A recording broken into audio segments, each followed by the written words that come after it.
Thanks for staying with us. With the mercury rising and water scarcity looming large in the city, a bout of communicable diseases is sweeping across North Chennai. Many cases of diarrhea are being reported on a daily basis in the area. Our reporter Nithila brings us this report from North Chennai. Water that is meant for drinking. Yes, it's not just dirty, but has even insects and worms. One of the big reasons why the city has a large number of diseases. North Chennai has an increasing number of acute diarrheal diseases. The affected residents blamed the corporation and Metro Water for the contaminated water. நிறைய பேருக்கு வாந்தி பேதின்னு hospital admit ஆயிருக்காங்க. தண்ணி குடிச்சு தான் இந்த மாதிரி ஆயின இருக்குது. இது மேல்பட்ட ஒண்ணும் பண்ணவும் முடியாது. இந்த மாதிரி ஆயின தான் இருக்குது. எல்லாருக்கும் குழந்தைங்களா வச்சின்னு இருக்கறோம்.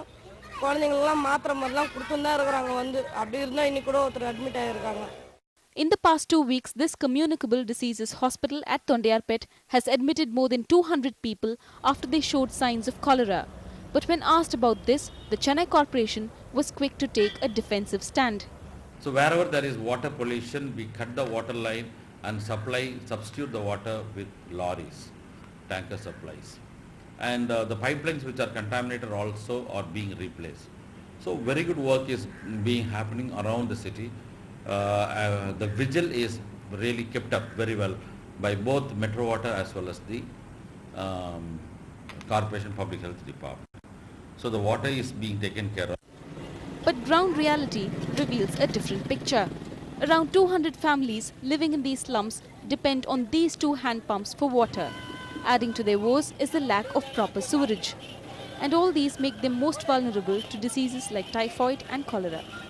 சின்ன புழு மேரிக்குதுங்க வண்டு மேரிக்குது புடிக்கும் போது நல்லா புடிச்சின்னு வந்து இறக்கிடுறோம் புடிச்சிட்டு கொஞ்ச நேரம் பொத்து பார்த்தா அது அடியில நிக்குது தவையில ஒரு செம்மண் கலர்ல எல்லாம் அந்த மாதிரி அடியில நிக்குது தண்ணியை செக் பண்ண வராங்க என்ன அப்போ அவங்க புடிச்சி பாக்குறாங்க புடிச்சி பார்த்தோன்னே தண்ணி நல்லா இருக்குது நல்லா இல்லமோன்னு அவங்க சொல்லிட்டு போல சொன்னாக்க நாங்க தண்ணி நாங்கள் யூஸ் பண்ண மாட்டோம் அப்போ எதுக்கு ஜீப்ல வராங்க எதுக்கு அதுக்கு 4 பேர் கூட வர்றது அதுக்கு எதுக்கு மருந்து ஊற்றி செக் பண்றது. The outbreak of such diseases has become an annual feature in North Chennai. And though the Chennai Corporation is taking temporary measures to curb the spread of diseases, what the residents here demand is a permanent solution, streamlining of water lines and better sewerage. In Chennai, with camera person Arun, Nithila, Ndtv-Hindu. A pathetic state of affairs there. A man was found dead today in a pool of blood inside the compound of a state-run veterinary hospital in Saidapet. He's believed to be 45 years old, but his identity has not been established yet. Our crime reporter Salim has more details. A watchman at the veterinary hospital in Saidapet said he heard dogs bark at 6 in the morning. He says when he went to the scene, he saw a man lying in blood with head injuries, apparently caused by a stone. After investigation at the scene of crime, the body of the man was sent to the government hospital in Roypeta for a post-mortem examination. People familiar with the veterinary hospital campus say it is an unsafe place.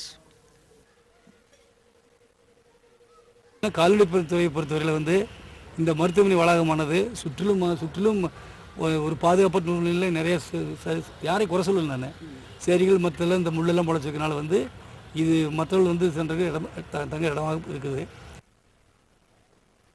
The secretary with the Animal Husbandry Department visited the crime scene.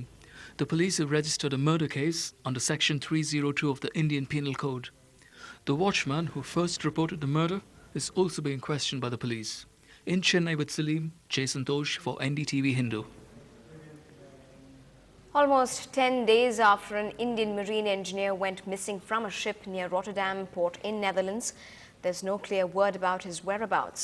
His parents, who live in East Tambram, are increasingly worried. Pir Muhammad has more details. Marine engineer Nixon's dream is to be a great sailor. His father, Julius Fernando, a school headmaster, was thrilled to send him on his first voyage. Nixon reached Rotterdam port on April 10th to board the container ship Libra, which was bound for Colombia via Belgium. You are telling Unicorn Shipping. So in that case, it is they are having a proper license issued by Mumbai office. So this case is okay. But again, he should be Indian citizen holder. If he is not an Indian citizen holder, then there may be a slight problem. Still, we may request the company to solve the thing. Nixon's family is devastated ever since the company which employed him announced on April 11th that he was missing. His relatives in Europe have been alerted. My son Nixon joined duty on 10/4/2010 at Netherlands port. and he sent 3 messages, and he has put a phone call also. And on 10/4/2010, he boarded the ship also. And on 11/4/2010, the company officials is saying that the ship started moving at 8:15, and they saw him at the engine room at 8:45, but at 10 o'clock he was missing. Fernando is shattered as the company gave him a letter reportedly written by Nixon on April 11th, which says that he was going through mental torture and would like to get off the ship. Nixon's parents are only hoping that their son should be alive somewhere, even if that meant that he jumped off the ship. With Peer Mohammed, Jason Tosh for NDTV-Hindu. And a very distraught Julius Fernando, Nixon's father, joined us and poured out his thoughts. And my son was on board, and at 8:45 they have seen him in the engine room, but they are saying at 10 o'clock when they are saying the son was missing. It is quite unbelievable. They searched for 9 hours with helicopters and ships, but he could not trace them. But really it is only shallow water, and even if he has fell in the water, the body could have come up. When you ask the company, they are not able to explain anything. I cannot understand what mental torture he got in the ship, because he went very eagerly for the job, and mental torture means it has been caused by someone inside the ship. So I doubt that something has happened in the ship affecting his mind. And V. Manoj Joy, an official from the Sailors Helpline, spoke to us about what parents and candidates need to keep in mind before taking up such jobs. Before the candidate joins a training institution for the maritime training, the parents must make sure the candidate likes to join the merchant navy. Just because there is a big lucrative pay packet, no, the parents should not push the child to join the shipping industry. The candidate should come on his own.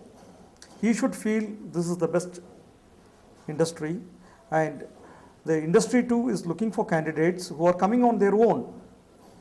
And once they got into the training institute and they cleared their examinations and they qualified to join the ship, the candidate as well as the parents must make sure that the candidate is joining a reputed company, a company which is registered under the Director General of Shipping. So this is a must. Else what happens is, if they go and join some shady operators, a fly-by-night operating shipping company, if something goes wrong somewhere, there will be no one to help them. Well, still ahead, catch your favorite players of the Chennai Super Kings up close and personal in just a moment.